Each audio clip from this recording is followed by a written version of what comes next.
Hey, my name is Drew Boa, founder of Husband Material, where I help men outgrow porn. Today, we are talking about two important, helpful concepts: sexual fluidity and sexual plasticity. These two concepts are related, and I believe that if you understand them, you will feel less shame and you will feel more hope. Let's start with sexual fluidity. Have you ever been surprised by your sexuality? Maybe you thought you were attracted to one type of person, and then you found out you were attracted to someone else.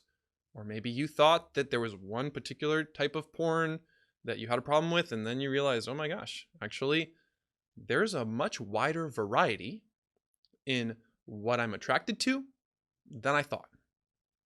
If so, then you have experienced what's called sexual fluidity. I was first introduced to this concept of sexual fluidity through an article by Lisa Diamond, who is a researcher at the University of Utah. And she wrote this article called Sexual Fluidity in Males and Females that was published in 2016. And I've got a link to it in the show notes if you want to see that. She says sexual fluidity has been defined as a capacity for situation-dependent flexibility in sexual responsiveness. In other words, our sexuality can shapeshift, like fluid, like liquid, depending on the container and depending on so many different variables that can affect our sexuality. It can wiggle around. It can wobble. It doesn't always go in one direction or toward one type of person or one type of activity. Diamond goes on to say the existence of sexual fluidity does not imply that everyone is bisexual or that sexual orientation does not exist. Rather, it indicates that sexual orientation does not rigidly predict each and every desire an individual will experience over the lifespan. Some gay men and lesbians experience periodic other sex attractions, just as some heterosexuals experience periodic same-sex attraction. I share all of this with you because if you have ever felt like your sexuality doesn't fit neatly into certain categories, or that sometimes it does something different than what you expect, then you are actually normal. Sexual fluidity is a trait which we all have to varying degrees. For example, some of us might feel almost exclusively attracted to men or women. But in between, there is a wide spectrum. Even if you feel like you are exclusively attracted to women only or to men only, there is a certain amount of variety and fluidity within that category of what turns you on and what doesn't. We all have a degree of fluidity. And actually, fluidity is required for any long-term couple. As we get older, our bodies change, our personalities change, our sexuality changes. And in order for two people, no matter who they are, to stay together and to stay sexually intimate long-term, a certain amount of fluidity or plasticity is required to maintain a really strong sex life together. So in some ways, our sexual fluidity is actually a gift that allows us to adapt to different types of people and different situations. However, at the same time, it can also do unpredictable things. Our sexuality can wiggle around and wobble, and sometimes it's finicky, and that's okay. Fluidity is normal. People just don't talk about it. It's normal for a man who is usually attracted to women to sometimes have a man crush or be attracted to another man. It's sometimes normal to feel arousal when you're with someone and doing something that you've never done before. However, we don't talk about it. And that's why a lot of us carry shame around specific sexual attractions. And my hope in this episode is that by introducing this language of sexual fluidity, that it will normalize and validate some of the things that many of us feel but don't talk about. So, sexual fluidity refers to how we react to a given situation sexually. Sometimes we have a stronger reaction than we think. Sometimes we have a weaker reaction than we think, and that's totally normal. Now, our sexuality is also very predictable in other ways. And that's why we need to talk about sexual plasticity.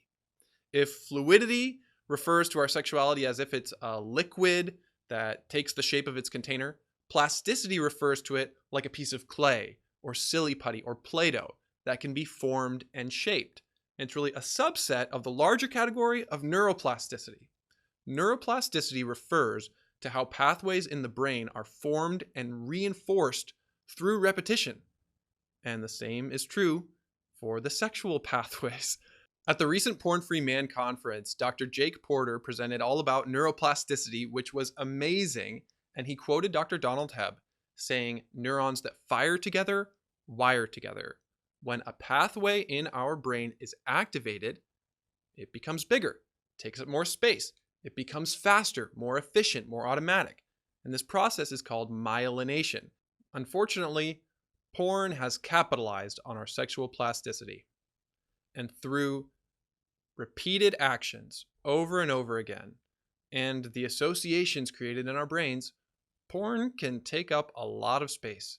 But the good news is our attachment to it and our attraction to it can decrease, and our longing and desire for what we truly love can increase.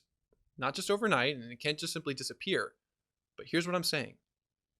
Our sexuality is formed and shaped by the actions we take and the associations we make. What do I mean by that?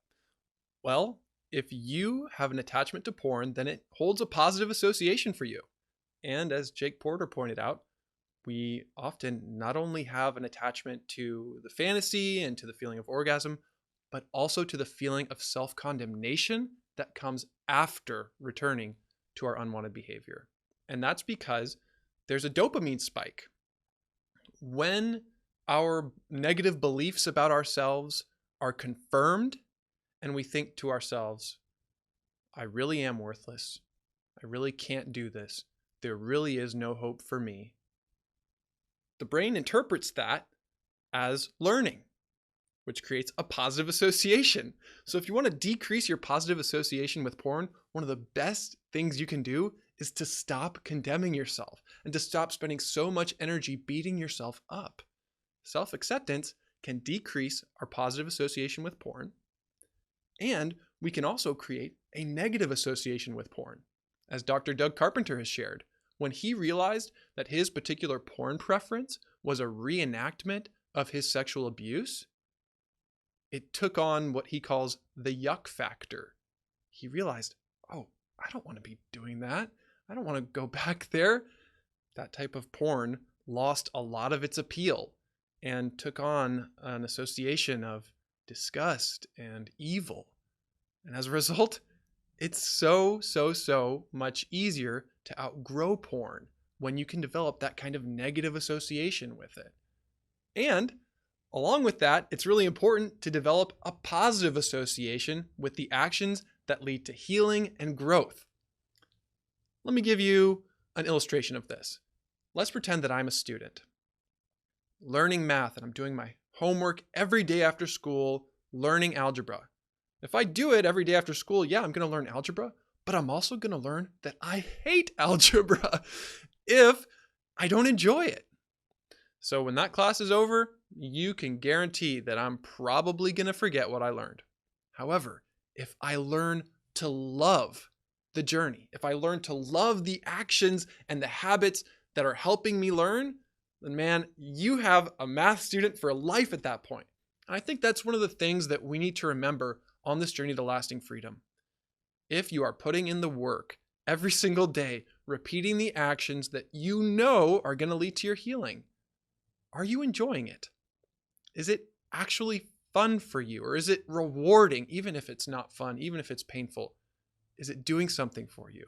Because when you can learn to love the actions that you want to take, it creates a positive association. And remember, neurons that fire together, wire together.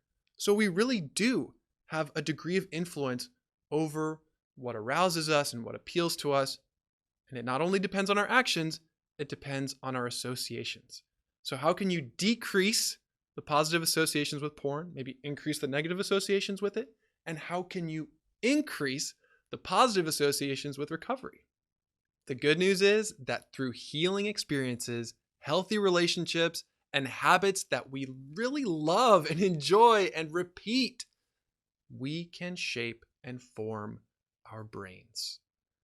The old sexual pathways we don't want can become weaker.